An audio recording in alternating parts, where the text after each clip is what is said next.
Time travel यानी कि समय यात्रा हम इंसानों के लिए काफ़ी समय से चर्चा का विषय रहा है। हम सभी चाहते हैं कि टाइम ट्रैवल करके हम अपने फ्यूचर में जा सकें या फिर पास्ट में की गई अपनी गलतियों को सुधार सकें। तो चलिए जानते हैं आज हम टाइम ट्रैवल के कुछ तरीकों को। दोस्तों, टाइम ट्रैवल के जितने भी तरीकों को हम जानते हैं वो सिर्फ थियोरेटिकली हैं, यानी कि उनको सिर्फ गणित के द्वारा ही प्रूफ किया गया है। हम सब समय में 1 घंटा प्रति घंटे की दर से चलते हैं, तो क्या हम इसको 2 घंटे प्रति घंटे की दर कर सकते हैं? तो जवाब है हाँ। तो सबसे पहला तरीका है इसका स्पीड ऑफ लाइट यानी कि प्रकाश की गति, जो कि 3 लाख किलोमीटर पर सेकंड की रफ्तार से चलती है।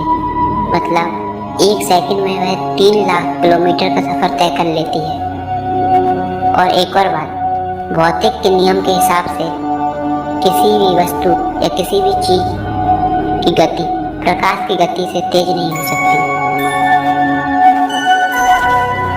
आइंस्टीन की थ्योरी ऑफ स्पेशल रिलेटिविटी से हमको यह पता चलता है कि जैसे जैसे हमारी गति तेज होती जाएगी, हमारे लिए समय धीमा होता जाएगा। आइंस्टीन की इस थ्योरी को समझने के लिए हमें गणित में महारत हासिल करनी होगी। बिना इसके हम आइंस्टीन की थ्योरी को कभी नहीं समझ सकते। तो बस अभी हम इतना जान लेते हैं कि जैसे जैसे हम स्पीड ऑफ लाइट यानी कि प्रकाश की गति के बराबर पहुंचते जाएंगे, हमारे लिए समय धीमा होता जाएगा।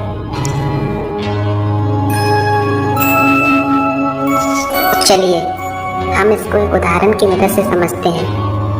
मान लीजिए हम एक ऐसे यान बनाने में सफल हो जाते हैं जो कि प्रकाश की गति के बराबर चलता है, यानी कि वह यान 1 सेकंड में 3 लाख किलोमीटर का सफर तय कर लेता है। तो चलिए हम उस यान में यात्रा करते हैं। मान लीजिए हम उस यान में 2020 को यात्रा शुरू करते हैं और हमारे लिए वह यात्रा सिर्फ 10 दिन की होगी।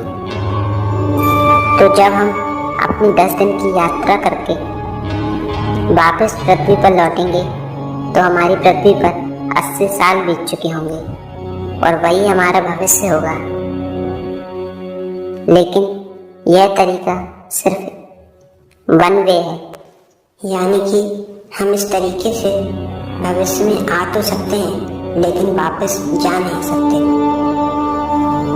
तो चलिए हम समझने की कोशिश करते हैं कि यान में बिताए हुए 10 दिन पृथ्वी पर बिताए हुए 80 सालों के बराबर कैसे हुए,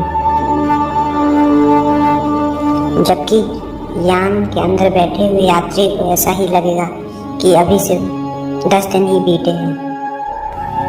तो वह यान जो कि प्रकाश की गति यानी कि 3 लाख किलोमीटर पर सेकंड की रफ्तार से चल रहा है, उसमें से कोई यात्री उठकर दौड़ लगाना शुरू कर दे तो क्या होगा? तो वह यात्री प्रकाश की गति से तेज जा रहा होगा उस समय, जो कि भौतिक के नियम के खिलाफ है, क्योंकि किसी भी वस्तु की गति प्रकाश की गति से तेज नहीं हो सकती। इसलिए हमारे लिए उस स्थिति में समय बहुत धीमा हो जाएगा। इसलिए यान में बिताए हुए 10 दिन धरती पर बिताए हुए 80 साल के बराबर हुए। तो यह एक तरीका था समय यात्रा करने का, लेकिन यह तरीका असंभव सा लगता है, क्योंकि ऐसा यान जो कि प्रकाश की गति के बराबर चले उसे बनाना बहुत मुश्किल है।